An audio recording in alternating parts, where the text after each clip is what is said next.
Hi guys, so right now I am at the Perodua plant in Rawang and we have, hey Abang Hisham. Ambil gambar lawa-lawa, saya tarik kamera. Nanti saya nak you sudah handsome. Nanti saya nak ambil you punya. Hi Aiman. Hello. Hi. And that's Eugene from Autobus, and here we are here to check out the Perodua Ativas.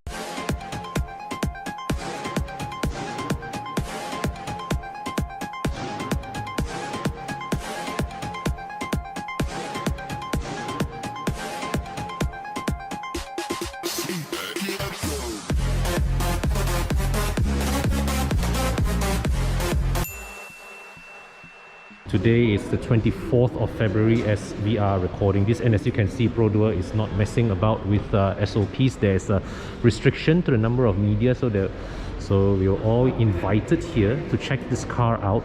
All right, but with strict physical distancing feature, and we actually, if you watch my earlier video, I even had to go through a COVID test this morning. Hey Hisham, yeah. This morning you test negative kan? I negative, tapi I'm feeling positive. You're feeling positive? Very good. Okay, thank you. Okay, so let's cut to the chase.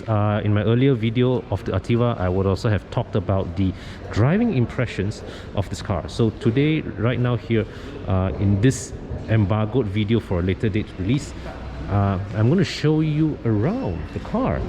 Okay, and well, what can I say? So there are 3 spec levels available in the Ativa. Okay, there's the X variant, there's the H variant. This is the advanced model with all the bells and whistles thrown in, and you can identify it by its 2-tone paint. So the lower spec models will have a single tone color, all right, whereas this high spec advanced variant, the roof is painted black. And styling wise, you can see that this is well, this follows the template of modern crossovers. Okay, modern compact crossovers, in that it has a very it has a styling that gives off a vibe of adventure. Okay, and the overall styling of this car, the overall exterior and interior styling of this car is very close. All right, there's very little change between the Ativa here versus its Toyota and Daihatsu siblings. The reason being that we were told was that Perodua this time was involved in the design and development of the Daihatsu Perodua and Toyota triplets right from the start. So they already had inputs on the overall design of the car. That's why the Daihatsu, Toyota and the Perodua version here look roughly the same, with just different bumpers. Okay, so let's comment on the overall, and before I proceed further, also just to highlight, this is Perodua's first model that is based on the modular DNGA platform. Okay, and the advantage of this is that it enables you moving forward. Okay, for the Ativa alone, you have the benefit of a stronger body structure, lighter weight construction. Okay, and more importantly, moving forward, this platform will allow future Perodua models to be rolled out at a faster pace, more rapidly, and also be ready to incorporate greater more advanced technologies, because the current lineup of Perodua platforms, they are already aging. All right, they are already aging, and as a result, to incorporate ever more rapidly growing automotive technologies will prove increasingly challenging and more expensive. And Abangan here has very kindly opened the bonnet. Hello Abangan. Guys, subscribe to Pandu Laju. Okay, thank you. So here we have, this is the engine of the Ativa, 1 liter turbo, but it's port injection. Okay, so it's not a direct injection engine, it's port injection, but there are 2 injectors per cylinder. Okay, that's one. Outputs of this engine, 96 horsepower, 140 Newton meters of torque. So the engine is just started, and well, recently I've seen the 3-cylinder. of the Almera idling. I've seen the 3-cylinder of the X50 idling. The vibrations of this unit is rather low in comparison to what I saw in the X50 and the Almera unit. So we look at the overall arrangement of the engine. It's a very compact engine. So you see here, this is the 3-cylinder engine block here. That's the transmission, a CVT. Okay, that's a very sophisticated transmission, by the way, which I'll get to it later. And over there, that's the brake master cylinder, the servo pump. And here, right here, we have the ABS module that is placed, well, a fair distance away from the engine. We have the battery here, fuse box here. So the CVT, okay, here, well, it's a CVT by name, but between the engine and CVT, there's a torque converter coupling.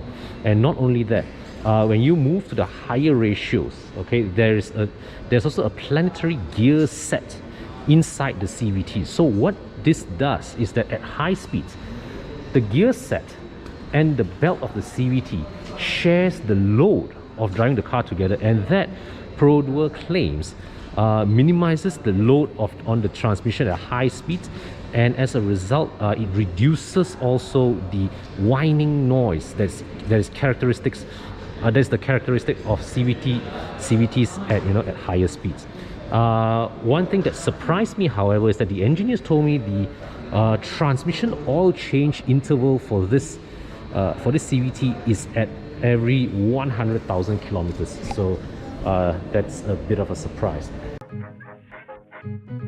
Saved about 500 bucks. You save about 1,000 plus. To work out cheaper for me. 3,000-4,000. 215, even more. It's for 200 plus. 400 bucks of savings. These are the headlights, all LED. LED headlamps are standard. Not only that, the signal lights, okay, sequential lighting of the signal lights. And in the higher spec variants, okay, it comes with active high beam assist. So yeah, this easily, and also it has a static cornering function. So if you I'm not sure if you turn on the signals or if you turn the steering, but either way, right, let's say you turn left side, there's another illumination that would shine a greater amount of light to the left. So this easily is the most advanced headlight ever featured in a Perodua. Conlanfirm will be the most expensive headlight ever featured in a Perodua, and so if you guys are looking into this, you've got to be prepared that the cost of replacing one of these in the event of an accident will be far higher than that of MyV, for that matter. Okay, yeah. But the good thing is, these adaptive headlights, these expensive headlights, it's you get the protection of ASA. So you have ASA by your side to help you minimize the risk of low speed collisions and reduce the probability of you damaging these items. And so Perodua first introduced ASA Advanced Safety Assist with the MyV. Okay, that was ASA 1.0. Then with the aurizn, they upgraded it to ASA 2.0. Now ASA 1.0 to 2.0 was a software upgrade. So it was the same set of hardware, all right, with a pair of stereoscopic cameras, all right, at the top of the windscreen, all right, to feed info to the car and will autonomously brake the car as needed. Now ASA in the Ativa is now Mark 3.0, and 2.0 to 3.0 now involves hardware upgrades. And what you get from this, the Ativa here additionally gets adaptive cruise control, which is but only for the high spec model. Okay, you get adaptive cruise control, you get lane keep assist, you get rear cross traffic alert, you get blind spot warning. So the for all variants you have ASA as standard, but additional add-ons, adaptive cruise control and lane keep assist, blind spot warning, those are exclusive to the higher grade model here. Okay, so on the safety front, Perodua has certainly not been stingy with this car. So in this example, the advanced version, you can see the wheels, two-tone alloy wheels here with Bridgestone tires, 205/60 R17s. The base model comes with 16-inch wheels. Okay, side mirror painted in gloss black for all spec levels that I saw. And now I've been told that the car comes with keyless entry, but there is no, it doesn't have the keyless, but not available on the passenger side. So it's only on the driver side. And check this out, guys. This is the touch type keyless entry. It's not the button. So this is a slightly higher class touch type keyless entry. All right, so it's good, but unfortunately it's only available on the driver's side. But then again, at this price point, that's the best you can hope for, really. Of course, when you move to higher price points, it's always best if you have keyless entry on the passenger side as well. Maybe it's something that Perodua can look into as an upgrade for the future facelifts of the car.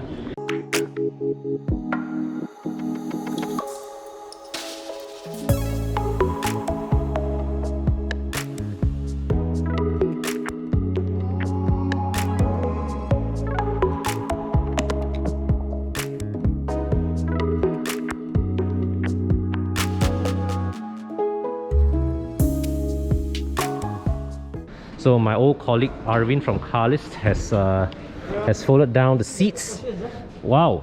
So 60/40 split folding and very good seamless flooring. And you can see from here, right, even with the seats up, right, there is a big amount of boot space. I think the figure they told me was 369 liters of boot space. Okay, so definitely will take quite a lot of luggage in here. And I'm going to open underneath here. So this is a split level boot floor. Okay, you can see from down here. You can drop this, I think, to a lower level. You can, right? Yeah, so you can drop this to a lower level to free up a greater loading height.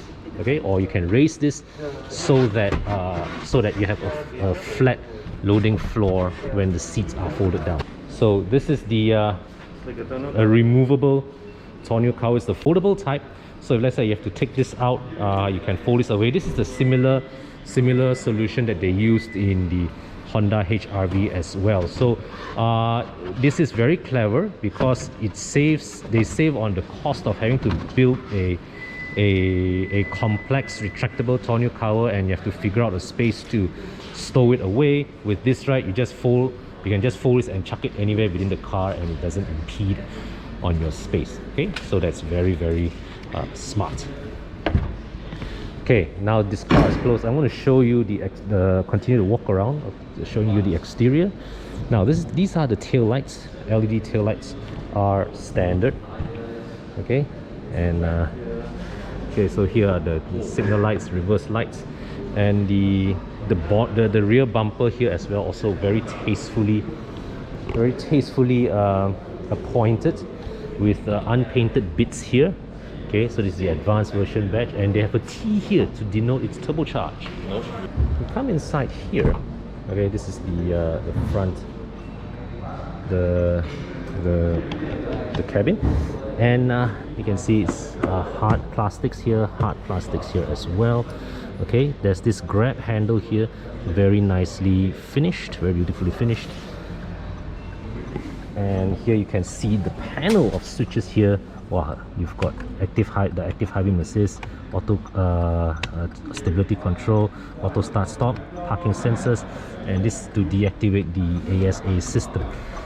So here, the instrument cluster is a fully digital instrument cluster.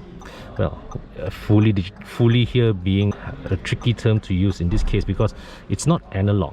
Okay, but what they have done is that, right, you see the screen area is only here. Okay, this is sort of like a monochrome digital display. All right, this is an old-fashioned digital speedometer. Okay, so this is a monochrome side, and this is a colored screen. And here you can see here a center pop-up screen here as well. Over here is the engine start stop button, and this is the aircon control unit here. So here you can see 2 USB ports, 112 volt socket, and HDMI port as well. This is the this tray here looks just right size for a phone, and here's the door lock and unlock button. Right, good way, a good simple good place to position this. When you go out and tapao food, when you step out of the car, your front passenger can easily lock and unlock the car. So here as well, there is a space here, hidden space here. Let me open the door. Okay, so there is a hidden space here, alright, for you to store away items. Now, because the Ativa still uses a mechanical shifter, of course there's no way that this can be the Perodua cannot package a load through tray here. So this is an acceptable compromise. Okay, and over here as well, this is the center console box, but really a relatively small box in my opinion. And honestly, this slot here, not sure what you can put in here as well. So I would have to say that this area of space, the utilization could indeed be better. Okay, over here as well, surprisingly there is no tray here, but here you've got a retractable cup holder. Okay, so look at the overall design of this cabin. You can see that they try to give some touches of flair, you know, with this trim inserts here, as well as these textured plastics here as well. But make no mistake, okay, in terms of the quality, in terms of the build quality of this cabin, in terms of the overall the ambience of the cabin, this cannot be regarded as a rival to the Proton X50. Okay, make no mistake about that. This is a lower segment product. Okay, I'm not saying this is not to say it's an incompetent product, but it's definitely a lower segment product. Right, so I shall go over there. Okay, Abang Hisham, boleh saya menemu bual Abang Hisham? Tak ada aircon belakang ah. Tak ada aircon belakang, fail. Hey, but bro, how are you doing with space here? At first looks like the door doesn't open wide enough because purely on the angle, but in actual fact there's enough room in. Okay, how tall are you? I'm 168. 168. 168. You've got a fist of headroom above you. Yeah, and Yeah. more than a fist. Okay. And even here, Okay. the nice part is it's not claustrophobic. So this really Nice, opens up. nice, So when you nice. view out Yeah. the window, right? Yeah. You see the window, you really see outside lah. And look at the shoulder line. It's actually below my shoulders. Nice. So Nice. even for Nice. kids, you can see out. Nice. Tapi I noticed the seat is a bit pendek for adults. I think that's universal for all Peroduas. Yeah, I think they are building into consideration the fact that this car also caters to young families with kids, kan? Yang So that's why you see the seat height compared to the front. You've got the Land Rover kind of a bit theater seating. This one is higher, kan? A lot higher, significantly higher. Yeah. So kids will be able to see the same eye level as their parents lah. Yeah. But Okay. on the good side, you can hide your feet underneath. So if I do this, you see, then I'm not too bad. Yeah. Okay. So let me just come over the other side, and you can see over there they have two USB ports here. Is it USB or USB-C? Okay, conventional USB ports. Notice also the floor here is quite flat, right? And you have got the ISOFIX mounts here as well. Okay, good quality leathers of good quality. Wait, apa kau buat ni, bro? Is there storage? No, I don't think it's meant for that. No storage. No. Okay.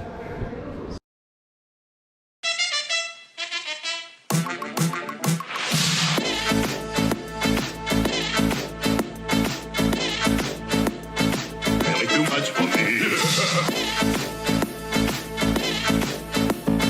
What'll I do? What'll I do? What'll I do?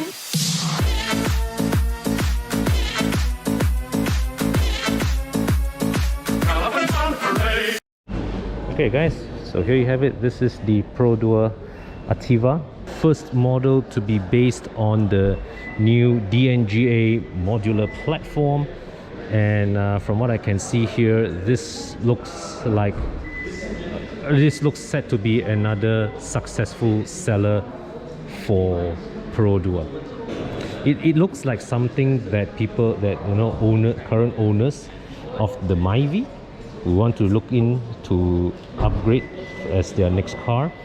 Okay, and see, the thing is that, right, if some people will look at this and compare with the Aurizn, there's no comparison. The Aurizn is a car that is built for more utilitarian purpose, for more rugged kind of application. Now you can see here the sequential lighting of the side mirrors. Okay, so between this and the Aurizn, even though they are both supposedly SUVs, both priced below 80,000 ringgit, they are of no competition with each other. Okay, they are two products that serve totally different segments. Now, the one car that I think, and if you were to compare this to the Proton X50, like a lot of people would ask, again I say it's no comparison, because the X50 is a higher segment product in terms of performance, in terms of design, build, interior quality, ambience. The X70 is a higher segment car compared to this, so it's no comparison either. Not putting this down, but it's a different level of car altogether to serve a different kind of need. Now, I think the car that would probably be most hit by the Ativa would probably instead be the high-spec Myvi, because think about it, whatever that the high-spec Myvi can do, this guy here can do it better, all right, and without sacrificing anything at all.